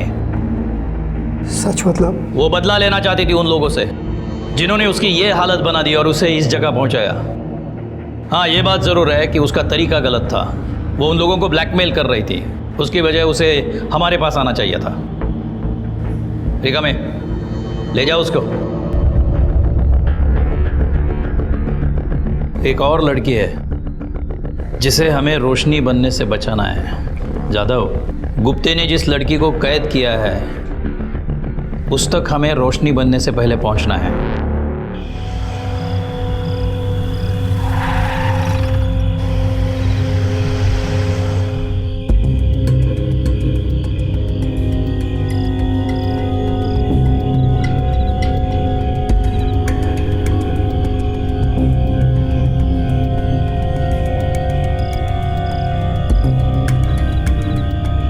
पीछे करो।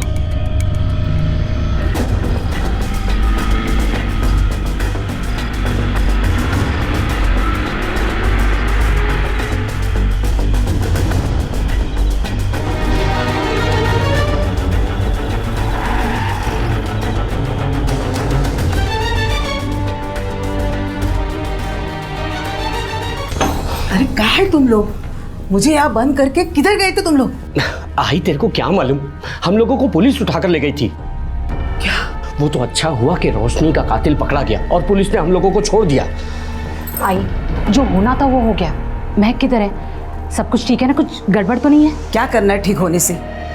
6 महीने हुए परिस के साथ सोती है, लेकिन अभी तक पेट से नहीं हुई। ऐसा लगता है पहले वाली जैसी ये भी वांझ निकली। अब क्या करें? अब कोई और लड़की देखनी पड़ेगी। रोशनी को तो पावड़े ले गया था, वो भी मर गया। अब इसे किसको दें? कौन है आप? क्या चाहिए? कुछ नहीं।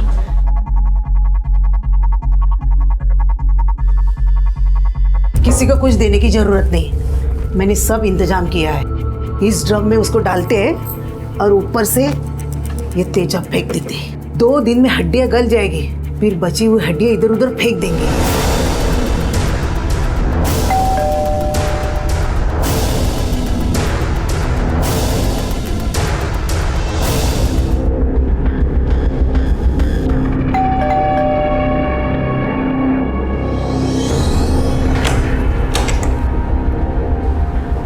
हाँ, क्या काम है? किससे मिलना है? वो आपसे ही काम था। अच्छा ठीक है, बाद में आना बेटा। हाँ जाओ, बाद में आना।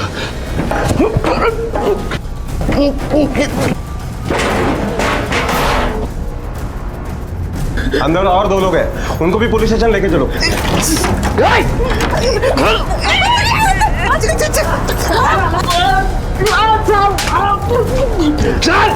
अरे छोड़ दो, अरे छोड़ दो ना। चलो। अरे अरे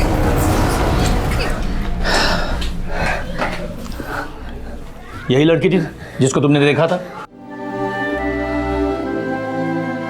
हाँ सर, यही थी। शुक्रिया। प्लीज, हमने नहीं, इस बच्चे ने, हर्षद ने बचाया तुम्हें। साहब, बच्चा नहीं है हम लोगों को। उधर गांव में सब लोग बाप दादा की जायदाद बांट रहे थे।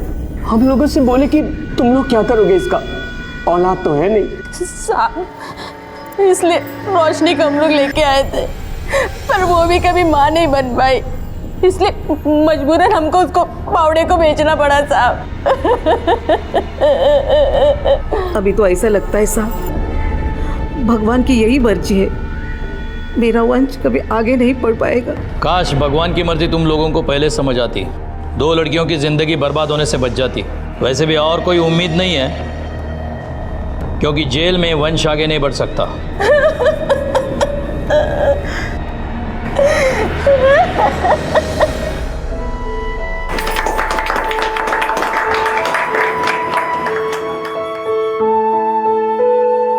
हर्षद और विमला ने एक जिम्मेदार नागरिक होने का फर्ज निभाया हर नागरिक को अपने अधिकारों के साथ साथ अपने कर्तव्यों को लेकर भी सजग होना चाहिए।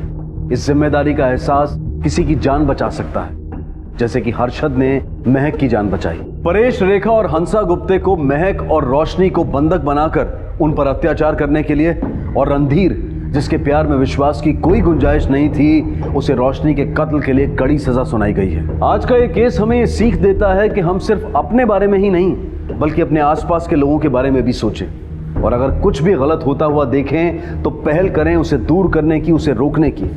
हो सकता है कि किसी को उसकी जिंदगी का तोहफा वापस मिल जाए, महक की तरह। अब मैं अनूप सोनी आपसे विदा लेता हूं, फिर मुलाकात होगी अगले एपिसोड में एक और चौंका देने वाले केस के साथ।